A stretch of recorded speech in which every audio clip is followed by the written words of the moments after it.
मेरी शादी के बाद जब मैं ससुराल पहुंची, रात को मैं खुद में सिमटी हुई दुल्हन बनी सेज पर पिया का इंतजार कर रही थी। अचानक दरवाज़ा खुला तो मेरी धड़कनें और बढ़ गईं। मगर यह क्या? राजीव अंदर आया, दूल्हे की भारी भरकम कपड़े बदल नाइट सूट पहनकर बोला, आप भी थक गई होंगी, प्लीज कपड़े बदल कर सो जाएं। मुझे भी सुबह ऑफिस जाना है। मेरा सिर फूलों और जुड़े से पहले ही भारी हो रहा था। यह सुनकर और झटका लगा, पर कहीं राहत की सांस भी ली। मैंने अपनी सूटकेस से खूबसूरत नाइट निकाल कर पहनी और फिर बिस्तर पर एक तरफ लुढ़क गई। अजीब थी सुहाग सेज, दो अनजान जिस्म जिन्हें एक करने में दोनों के परिवार वालों ने इतनी जहमत उठाई थी, बिना एक हुए ही रात गुजार रहे थे। फूलों को भी अपमान महसूस हुआ, वरना उनकी खुशबू अच्छों को मदहोश कर दे। अगले दिन जब मेरी नींद खुली तो देखा राजीव ऑफिस के लिए जा चुका था। मैंने एक भरपूर अंगड़ाई लेकर घर का जायजा लिया। 2 कमरों का फ्लैट, बल्कनी समेत राजीव को ऑफिस की तरफ से मिला था। राजीव एक प्राइवेट कंपनी में काम करता है, मैं भी एक प्राइवेट कंपनी में काम करती हूँ। हम दोनों के पिता आपस में दोस्त थे और उनका यह फैसला था कि राजीव और मैं एक दूसरे के लिए परफेक्ट मैच रहेंगे। मुझको पिता के फैसले पर कोई आपत्ति नहीं थी, पर राजीव ने पिता के दबाव में आकर विवाह का बंधन स्वीकार कर लिया था। मैंने ऑफिस से 1 हफ्ते की छुट्टी ली थी। सबसे पहले किचन में जाकर चाय बनाई, फिर चाय की चुस्कियों के साथ घर को संवारने का प्लान बनाया और चाय पीने के बाद मैं घर को संवारने में लग गई।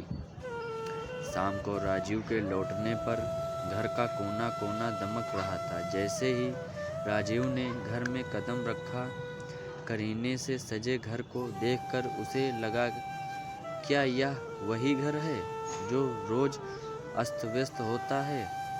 खाने की खुशबू भी उसकी भूख को बढ़ा रही थी। मैं चहकते हुए बोली, आपका दिन कैसा रहा? ठीक है। एक संक्षिप्त सा उत्तर देकर राजीव डाइनिंग टेबल पर पहुंचा, जल्दी से खाना खाया और सीधा बिस्तर पर। औरत ज़्यादा नहीं, पर 2 बोल तो तारीफ की चाहती ही है, पर मुझको वे भी नहीं मिले। 5 दिन तक ये दिनचर्या चलती रही। राजीव ऑफिस से आते, खाना खाने के बाद सो जाते, मुझसे बात भी नहीं करते। छठे दिन मैंने सोने से पहले राजीव का रास्ता रोक लिया, पर प्लीज 5 मिनट बात करेंगे, मुझे सोना है। राजीव ने चिरपरिचित अंदाज में कहा, प्लीज कल से मुझे भी ऑफिस जाना है। आज तो 5 मिनट निकाल लीजिए, बोलो क्या कहना चाहती। राजीव अनमना सा बोला, आप मुझसे नाराज हैं या शादी से? क्या मतलब? आप जानते हैं मैं क्या जानना चाहती? प्लीज डैडी से बात करो, जिनका फैसला था। पर शादी तो आपने की है। मुझको भी गुस्सा आ गया। जानता हूँ, और कुछ? राजीव चिढ़कर बोला। मैं समझ गई कि अब सुलझने की जगह बात बिगड़ने वाली है। मैं बोली, क्या यह शादी आपकी मर्जी से नहीं हुई है? नहीं, और कुछ? अच्छा ठीक है, पर एक विनती है आपसे। क्या हम कुछ दिन दोस्तों की तरह रह सकते हैं? मतलब? राजीव को आश्चर्य हुआ। मैंने कहा कि 1 महीने बाद मेरा इंटरव्यू है और हो सकता है फिर मैं आगे की पढ़ाई के लिए अमेरिका चली जाऊंगी। 3 सालों के लिए। उस दौरान आपको जो उचित लगे वह फैसला लीजिएगा। यकीन मानिए आपको परेशानी नहीं होगी। राजीव को इसमें कोई आपत्ति नहीं लगी। फिर हम दोनों साथ साथ नाश्ता करने लगे, शाम को घूमने भी जाने लगे। होटल रेस्तरां, यहाँ तक कि सिनेमा भी मैं कॉलेज गर्ल की तरह ही कपड़े पहनती थी, न कि नई नवेली दुल्हन की तरह। हमें साथ देखकर कोई हमको प्रेमी युगल समझ सकता था, पर पति पत्नी को बिल्कुल नहीं।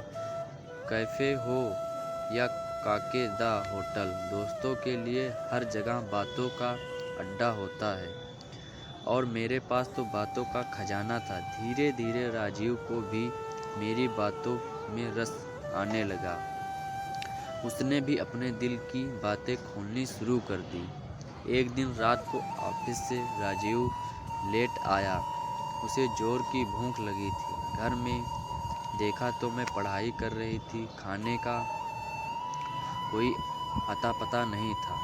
आज खाने का क्या हुआ? उसने पूछा। सॉरी, आज पढ़ते पढ़ते सब भूल गई। वह तो ठीक है, पर अब क्या?